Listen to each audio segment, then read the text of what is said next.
Hey, what's up, everyone? Welcome back to House of Footy. It's your boy Ray, and I've got the pleasure of Mac joining me tonight. Welcome, Mac. Good evening. On today's podcast, we're going to be reviewing the Champions League games that took place over this week, and we'll also preview some of the Premier League games coming up this weekend. Before we get into it, don't forget to follow us on our social media, both on X and Instagram. Our handle is at @houseof_footy. Also, don't forget to rate, review, and subscribe to us. We are on both Spotify and YouTube. And lastly, feel free to get in touch with us via email. We love hearing from you guys, and we want you guys getting involved. Our email is houseoffooty@hotmail.com. Let's get straight into the meat of the podcast. And Valentine's Day just passed on the day of recording, and there's been some major news between a player in the club who I think there's some love lost there, Mac. Kylian Mbappe, of course, day of recording, has told PSG he'll be leaving this summer. Groundbreaking news, though we've seen this sort of love story, quote unquote, happen again. Happened before. Real Madrid chasing after Mbappe and then him ultimately snubbing them to stay at PSG. It looks like now that's no longer the case, and PSG will be looking for a new adventure. So right off the bat, Mac, what are your reactions to those news? Again, for me, as of right now, I'll believe it when I see it. It's kind of, I put in the same class of when is, for decades, people were, not decades, but for the last like 5-6 years, it's like, oh, LeBron James is getting old. Is he going to have his first bad season? Is the fall off going to be happening this year? No, it hasn't. You're wrong. I'm of the belt. I'll believe it when I see it. Until then, this news is funny. It's great. I enjoy it. Definitely something we could bant about, something that we can talk about where he would go, what this means. Of course, our favorite Fabrizio has dropped some news on that as well. So definitely want to get into little aspects about the tidbits that he's definitely shared. But again, until he is at a stadium that is not in Paris holding a different team's jersey, it hasn't happened yet for me. So I guess we'll wait and see. What about you? What is your initial reaction to all this news that's broke today? Yeah, I mean, initial reactions are, came out a couple weeks ago probably that Real Madrid were very much back in the race to sign Mbappe. And so with this news coming out, it just automatically clicks that, hey, he will likely be joining his, one of his, I guess, childhood teams that he supports in Real Madrid, following the footsteps of a lot of his idols. And so that really just makes the most sense for me based on what he wants, based on what Real Madrid want. But like you said, it's not cut and dry, I think, in terms of some of the details that you mentioned. I think if I'm not familiar with the numbers, but I know that Real Madrid are not offering nearly as much to Kylian Mbappe this time around, as opposed to the first time that he sort of was about to join them. And so that might have a say in what he ends up choosing. But other routes that he could go, of course, in the Premier League with Liverpool and maybe even Arsenal joining to sort of battle it out for the 25-year-old star who, entering the prime of his career, will really, I think, should take the next few months to really decide what he wants for medium and long term, because of course he will be entering his prime years shortly. He hasn't had as much impact in terms of the European stage, in terms of Champions League glory, and so I think that's one of the main sort of factors he'll consider in his next move. What do you think he'll be making a surprise move here, or are you sort of more in the lines of he'll sort of see what happens, what's offered to him, and then he'll make a choice there? Okay, full transparency, in all likelihood, he's going to go to Real Madrid. If we just look at the most recent next club odds via Sky Bet that they've updated today, is where you have to bet $10 to win $2 if you want to place a bet of him going to Madrid. That's how kind of heavily favored they are in this situation. And in terms of the other teams that we're talking about, they have level odds between Arsenal, Bayern Munich, and Liverpool of 20-1 odds. So again, heavily implied based off all the information that we know that he's going to go to Madrid. I think the update that you're talking about is where Real Madrid has said, we're not going to give you as much money as we're going to offer last year, because spurned us then. We don't have as much money now available. Kind of deal with it. You want to come to us. You've put us in this position. You have no one to blame but yourself, really, which, again, I like their position on that. if you'd ask me what would I want to see happen, I will selfishly look at it in a couple of different directions. One, if he goes to La Liga becomes even more boring than it already is. It becomes more of a farmers league than it already is, where there is really just kind of one team competing at the top, unless Barcelona, which seems like a stretch, gets their act together. I think if he does go to Real Madrid, I think it's great for him individually. Do I think that's great for Madrid as a whole, as a team, with the progression has been going forward? No. I think immediately you're questioning about Vinicius. Where does he go afterwards? Rodrigo, does he play anymore? Players like that, does he take the shine away from Jude Bellingham? I think he is the biggest fish in the market right now, and he commands so much eyes and attention, it may come to the detriment of all the other teammates around him. So I don't think it's long-term great for Madrid, but it makes sense because you're talking about indisputably the biggest club in the world getting indisputably probably the most popular player in the world, I would say, at the moment, if we take out the Ronaldo and Messi stands that are still there. But the other selfish aspect of it is that I would have liked to have seen him make that transition to the Premier League to either play for a Liverpool or play for Arsenal, or even, again, if it's a City, a team like that, because I would have wanted to see the head-to-head chase between him and Haaland, who I think that's the one-to-one direct comparison. So in some ways, he's ducking him to go to just a little bit better of a farmers league in some way and go to a different stack team. In terms of PSG, I guess those are my general thoughts on the Mbappe situation, I guess. But for PSG as a whole, to spend I think it was the amount of money that they've spent combined between him, Messi, and Neymar, to have them all walk for free for no money, no Champions League titles, Champions League final one time, but I think that was the COVID season in the finals. COVID season, yeah. There's no one even really fan base there for them to kind of, I would say, recoup some money from that end. It seems like a big loss financially, culturally for the club, where they've already hit the kind of the reset of trying to go young. They'll have to go even deeper into that if they're going to, they won't, I would say, be at the hierarchy of the table of, I would say, world domination of football that they were at maybe 5-6 years ago, where people viewed them to potentially be at. It's going to take them down to quite a few pegs, and they have to hit a refresh and find a more financially stable solution to what could make sense for them long term. So very worried about what they would be like. Very worried about if he goes to Madrid, what happens there. So again, even though it was expected to kind of see coming, not really excited about what the outcomes and impact this could have. Honestly, it's a lot to think about because, first of all, like you said, likely joining Real Madrid. If you looked at it earlier at the beginning of this season, it makes sense. Jude Bellingham will have a year to blend in. These players have a year to grow within themselves. This year, still kind of a refresh for them. And so Mbappe joining them would make the most sense to sort of bring that star power to a very much contending team for the next probably 5 to 7 years. And going the opposite way is Barcelona, so that sort of cements itself there. But you have to look at it now with you can really say this is Jude Bellingham's team, and is it now? Are they going to be rubbing shoulders in the sense that Mbappe will be taking that shine as soon as he comes in, or is he now the second player and it's Bellingham who's actually the main star, and then Mbappe is actually his co-star there. So that in itself is going to be a interesting dynamic. Though it makes sense for me that he would go to Real Madrid, just because, to put it in really mundane terms, it's going to be an easy shift to a league where it's going to be dominated by one team. And then he has the best shot at winning multiple Champions Leagues that way. If so, for his legacy, that's pretty much easy. Pretty easy to sort of make that decision. Whereas I would love to see as well, like you said, that head-to-head between him and Haaland, who are probably the two named within the next 5 years that really will come to the front of Messi, Ronaldo, Haaland, and Mbappe. So that's interesting to see. Short term, though, I'm interested to see what that would mean for PSG, because as soon as he leaves, viewership, competition-wise in the French league, not looking great.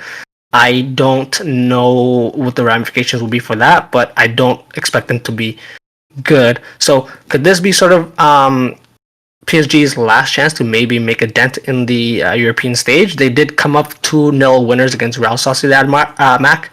And so that puts them in a good spot, especially going into the second leg where they can see that tie out. Real Sociedad weren't able to score, so they'll be confident there.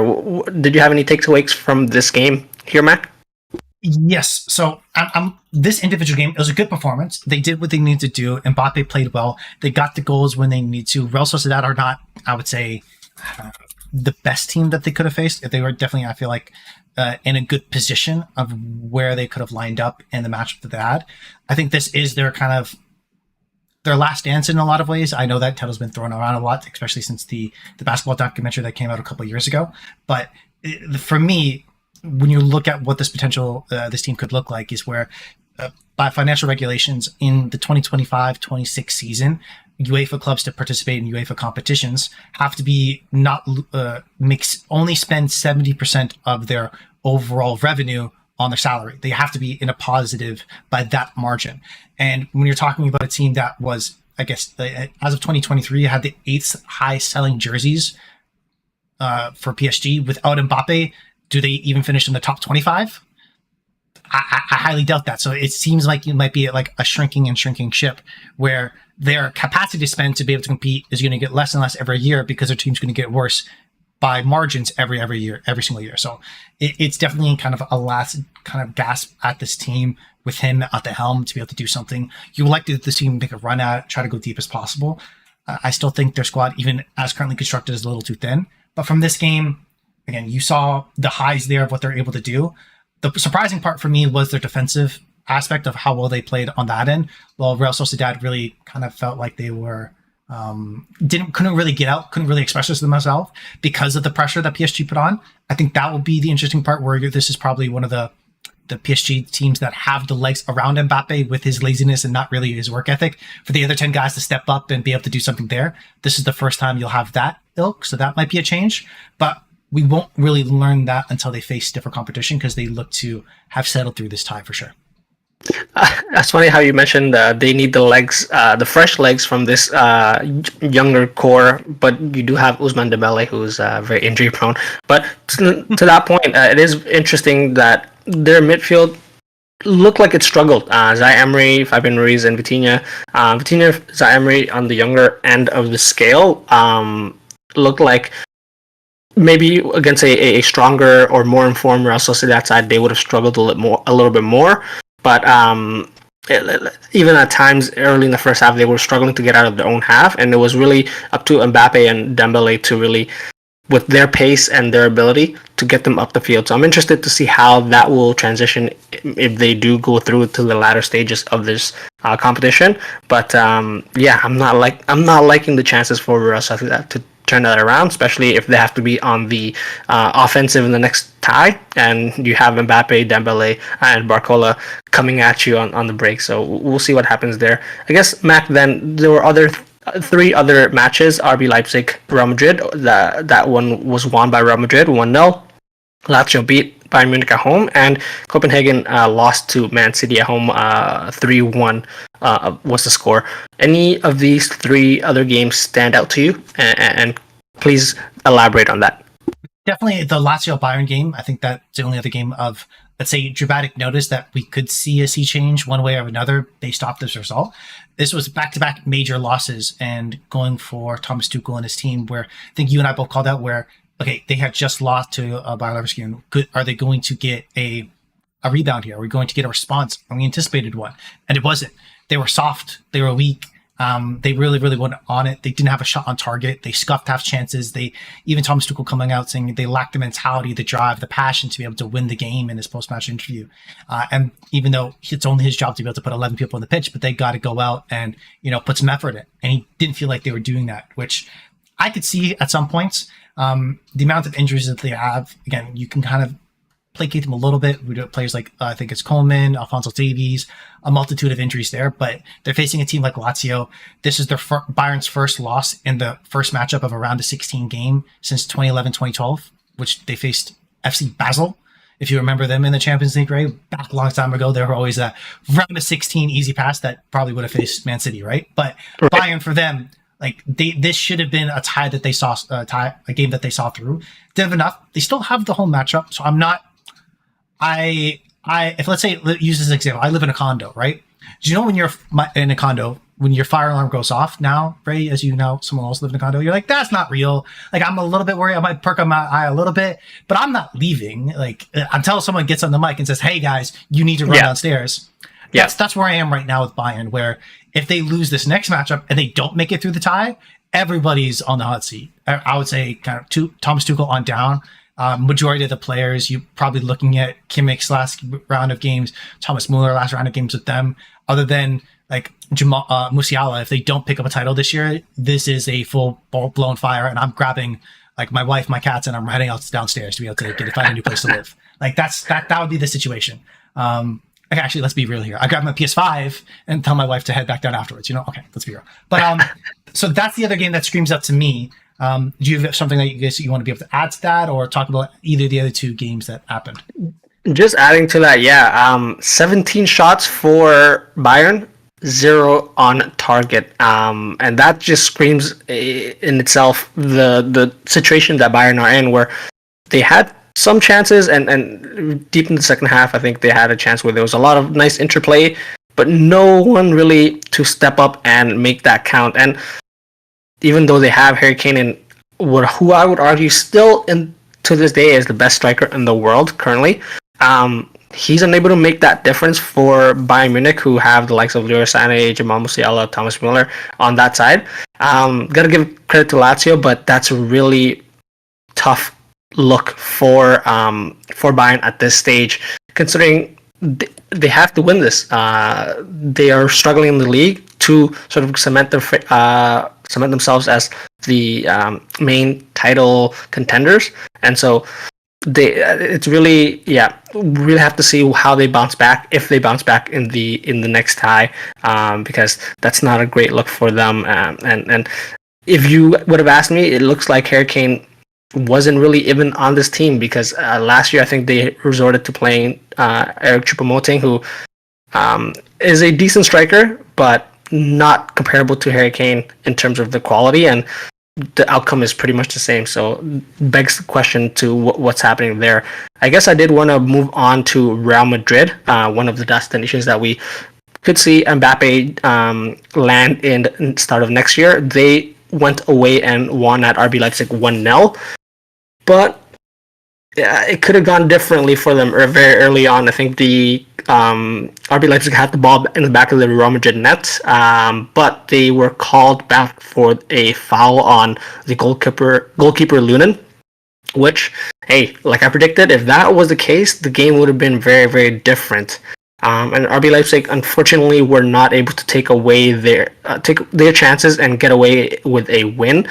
It looks like they had a lot of chances, but they seemed rushed, and the striker didn't look settled. Benjamin Chesko, that is, he had multiple chances, but it didn't seem like he really took the best route for them. And then on the other end, Brahim Diaz just does that for Real Madrid and wins it. So it looks like it was a very... It's easy to say, and it makes easy way out for me to say, but experience versus inexperience, whereas Real Madrid just needed that one chance, one piece of magic, and RB Leipzig just couldn't really get it going that day. What were your takes from this game or the other game, the Man City game, Mac? Definitely Leipzig got robbed there in terms of that call. You even saw, I think it was Tony Cruz coming on the post-match interview saying, yeah, that should have been a goal, which is unfortunate, but it kind of just... If that goal did happen, I would agree with you, had a different game, had a different feel to it. And then going back to the Bernabeu, they may have felt like, as long as we can kind of hold a stalemate, or in that game, giving them more confidence to be able to go on and not snatch on those half chances, that could have put them there. But at the end of the day, just that individual brilliance from a very much depleted Real Madrid team due to injury, especially at the back. We have Tchouaméni, I think, starting at center half, which is quite funny. Again, I think that ended up being the correct result if we just look at the balance on the individual teams, but definitely feel hard done by RB Leipzig. The Man City result, the only takeaway really I had is I think this is their 7th game in a row of scoring at least 3 goals in the Champions League, which I think is a record.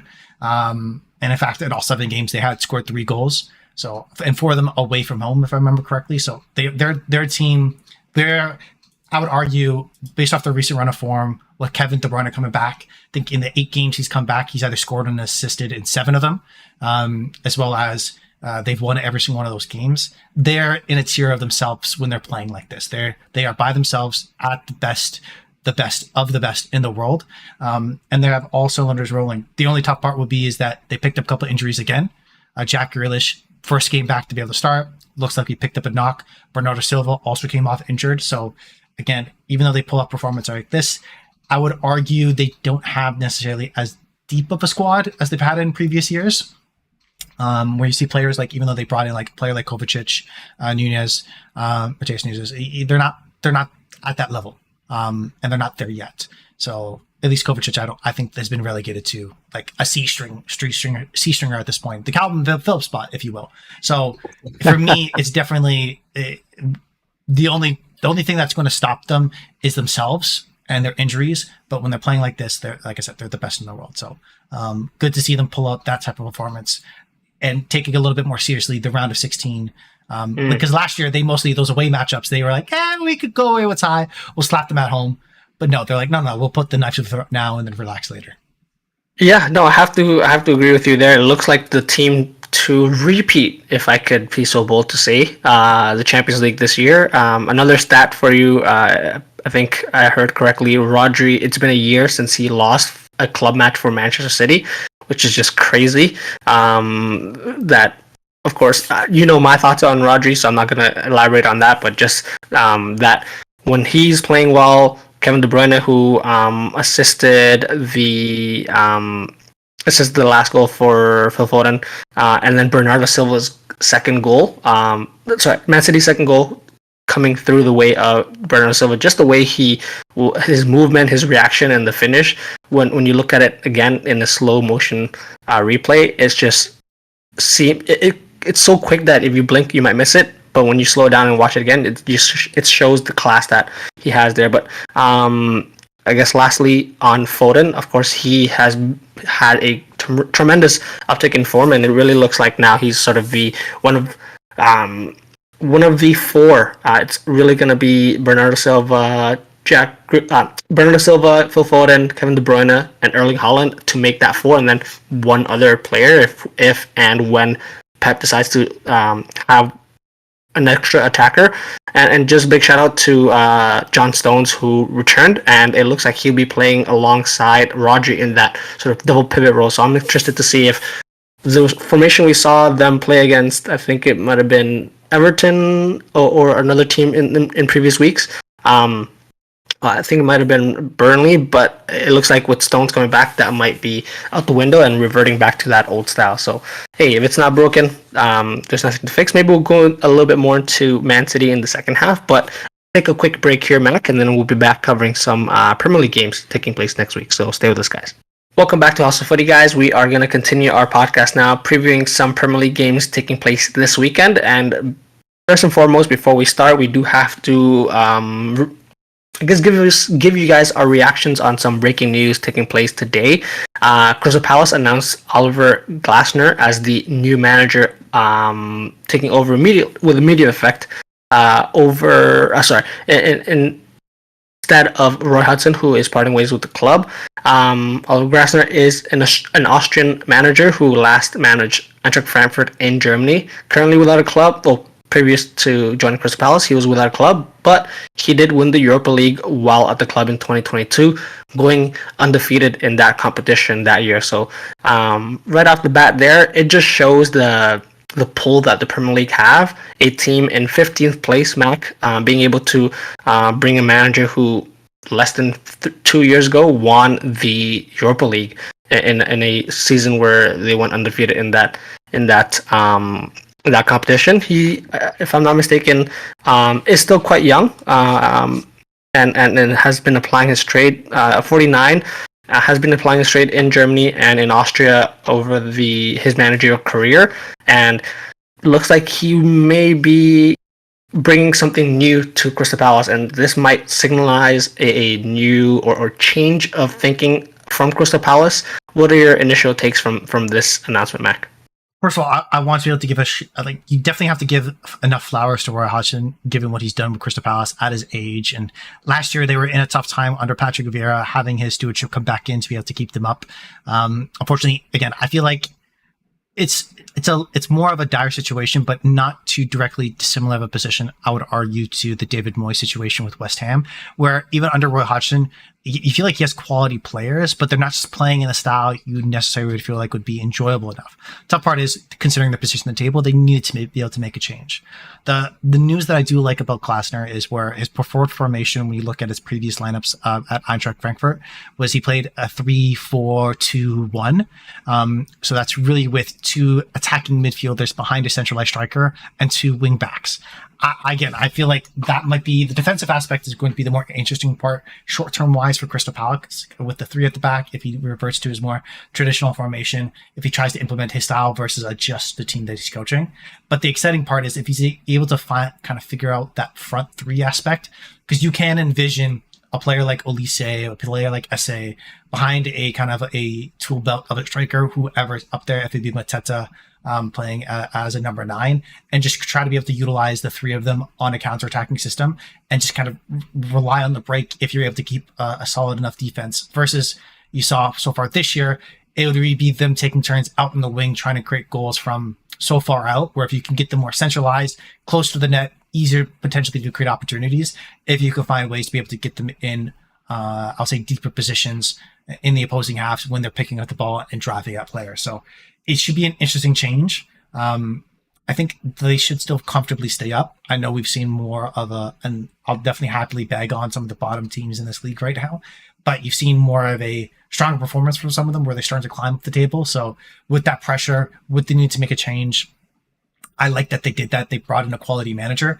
as you had highlighted. And I think the biggest not the biggest takeaway, but if we look at back at the Premier League as a whole, where you had managers like, again, maybe not, don't want to necessarily go one-to-one, but a manager like Unai Emery coaching a team in the Europa League to come back over to, at that time, manage a Premier League team in like 15th. It's not too dissimilar, where even though the Premier League may not have the best talent in the world, I think it's undisputable they have the best managers in the world, top 1 to 15, like in that range, where some of the best managers all seem to gravitate here because the money's here, and it makes sense. So great to see the change. About time. Flowers for Hodgson of what he's done, but hopefully this definitely lights a fire under the ass of a lot of these Palace players, because even though, like I said, they should stay up, the pressure's on them now. Yeah, exactly. I did, of course, on that note, wanted to wish Robertson well, because it's been reported he was taken ill to the hospital, and so, of course, want to see all the best for him. But immediately... Quick question there. Do you think... Okay, I know we're going to go dark here. Apologies. Do you think he got ill because of the news, or he was ill and then the news happened? And do you know... How would you do that? Because, like, it's like, let's say you want to fire someone right before Christmas. Yeah. Like day before Christmas, but you need to fire them, like, well, you do. I feel like it's that position. I don't know about that. He's like, is he at the hospital? Be like, hey, Roy, sorry to hear about it, bruv, but you also know, like, I hope you get back soon, but you're not coming back to us. Like, well, you know what I mean? Like, how do you do that? I don't know. So it's a tough spot, especially, and we of course don't want to pry too much into his personal life, but he has been in the league a long time. You can say this was kind of unexpected, so we of course don't wish that it was the news that put him into that spot, but of course wish him all the best. But yes, immediately Crystal Palace do face Everton, a team that is battling relegation on 19 points. Crystal Palace have 5 points more than them. The earlier match between these two, Everton won 3-2 at Crystal Palace. And then a couple of results for the two teams in their last performances. Everton lost 2-0 at City last weekend, and Crystal Palace lost to Chelsea 3-1 at home. Now, right off the bat, Crystal Palace, I watched that Chelsea game. They look good. They look good for most parts of that game, and it just came to Chelsea through the means of Conor Gallagher, a previous Crystal Palace player, to haunt them and really put them to the sword.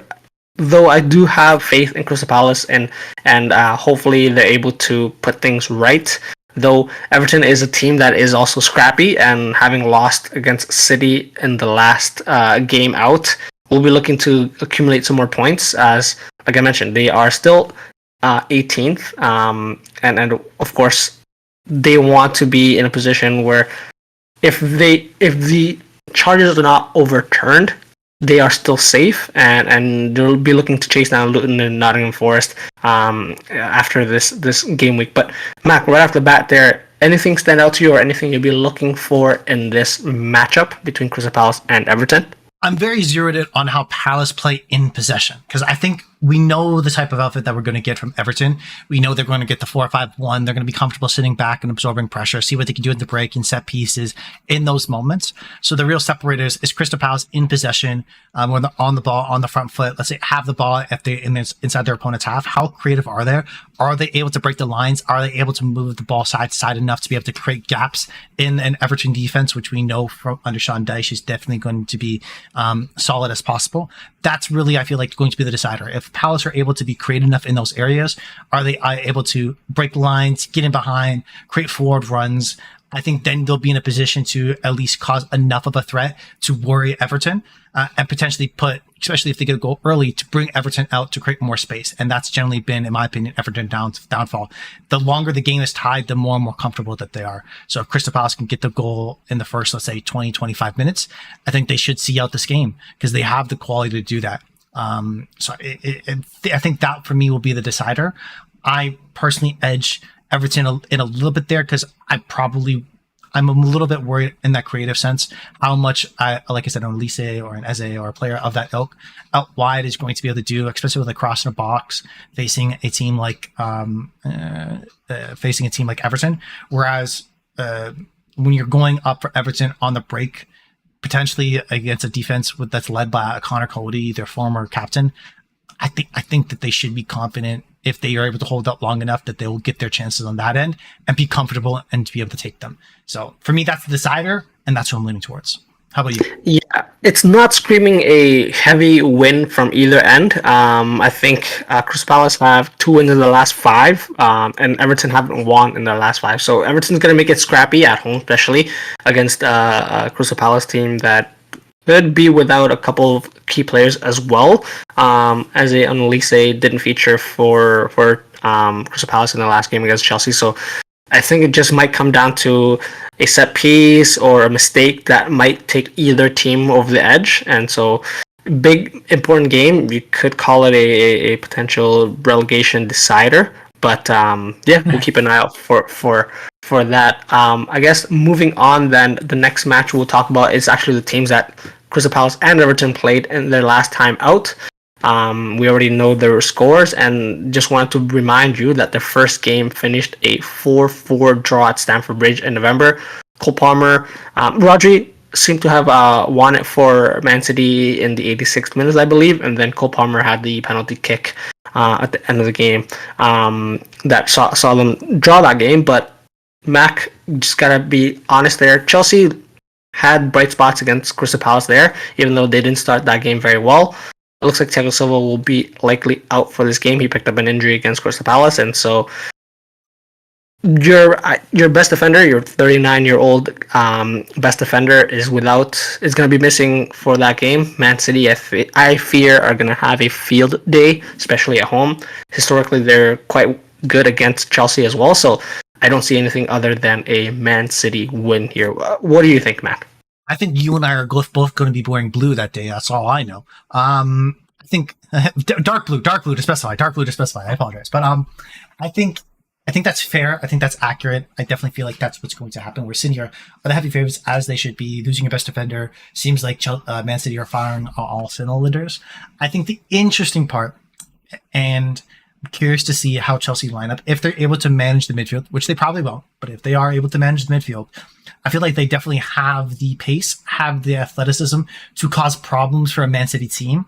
And as we've known, where I'll use the comparison similar to how teams can get at Newcastle, where in behind their wing backs, if you're able to do that behind a Trippier, behind a Dan Burn, of course, a Jakob Guardiola or a Kyle Walker are very, very different types of players and quality of players. They have the ability, if John Stones is out of position for a moment, to be able to hit them on the break with a lot more pace and a lot more talent than other teams have the ability to do against City.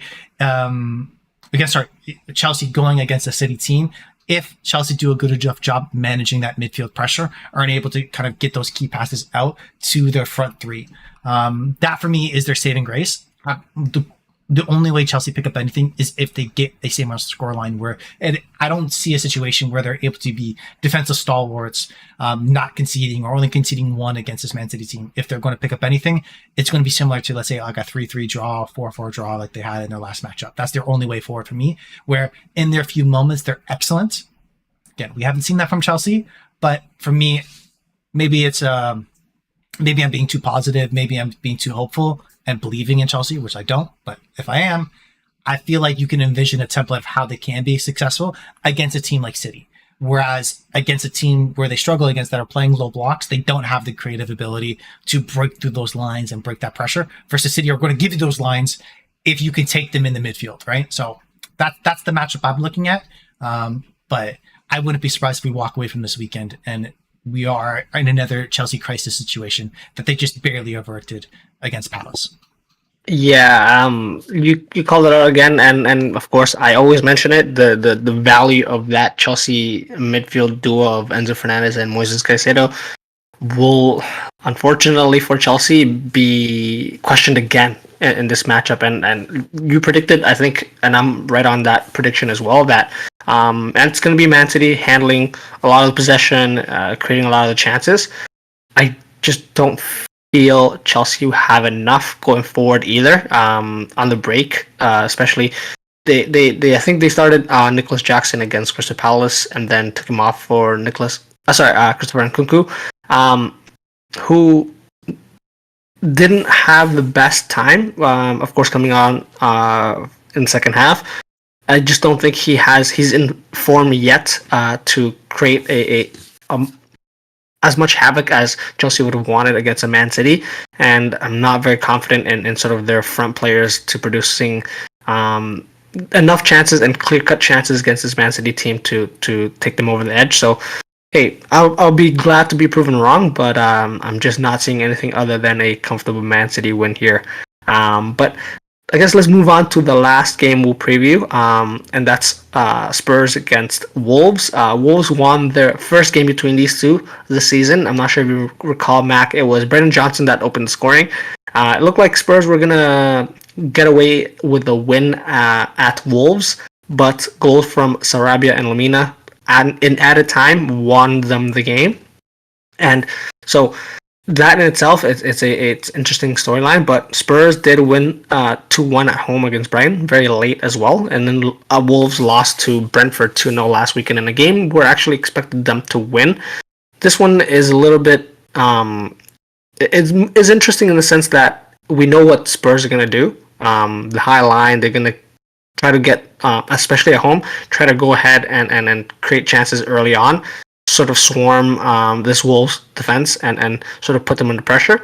But as we saw against Chelsea and Man U, Wolves have the firepower on the break. Matheus Cunha, namely scoring the hat-trick against Chelsea not too long ago. You have Pedro Neto and I think Hwang, the Korean international who came back for Wolves as well. That's going to be interesting to watch. So, Mac, where do you see this game going between these two teams? I think if we can compare and contrast directly to the last game these two played against each other, let's look at the Spurs defense that lined up for that game. Let me read you out some names. I think you'll find this fun. Eric Dyer started that game. Ben Davies started the game. And Emerson Royal started at center half with Pedro Porro and the right back. So, are any of those, I would say, are, if you look at that defensive foursome between all of them, I think that is probably as weak as of a Spurs lineup you could get on the defensive end, where you have the reinforcements back, where you have Van de Ven, you have their new signing. His name escapes me, probably can pronounce it if I do remember. Romero's there. You have Pedro Porro still on the right-hand side and Udogie at the left full-back position. So they seem all healthy there in that position, where I feel like the lapse towards the end of the game where a team's coming at you, you expect them to be a little bit stronger, as well as I know kind of the purple patch of all purple patches with Charleston coming in. I think it's 8 goals in his last 9 games or 9 in his last 8, one of the two. He's been on a run of form where that 1 goal lead, I don't feel like is going to be there. It's probably going to be a 2 or 3 goal lead against a stronger defensive line that Wolves might find a little bit more difficult to break them down. So I think Spurs win this much more comfortably, given the run of form, given how the results around them over the last couple weeks have broken out, where they have potential now to give themselves a gap between fourth and everyone else. I think this is a must win, puts them in a position to, like I said, to create that gap, and against a team that they know they comfortably shouldn't have beat in the previous matchup. So I'm very heavily leaning Spurs. Wolves are a good opposition, but I think if Spurs are going to be a top 4 series contender and kind of nail down the position, this is a game that they have to pick up and win. Yeah, especially with Man U facing Luton Town and Aston Villa facing Fulham. Both teams will be playing away, but I would think both teams will probably get the win, and they're only a point above Aston Villa in the table. Spurs are, and only 6 points above Man United. So teams are going to be coming, and this is really a way for them to cement their name into that top 4 spot and really continue and hopefully create separation between themselves and the chasing pack, as you would like to say, of the other teams competing for that position. So we'll keep an eye out for that game as well. And so that means, guys, we're concluding our podcast here for today. If you guys like what you heard, please like and subscribe to us on our social media. That's at @house_of_footy. If you have any comments, suggestions, or general banter, get in touch with us via email, houseoffooty@hotmail.com. Next time you hear from us will be Tuesday, when we review this weekend's matches and preview some more Champions League games coming up next week. Thank you, Mac, for joining us. Peace out. And thank you guys for listening.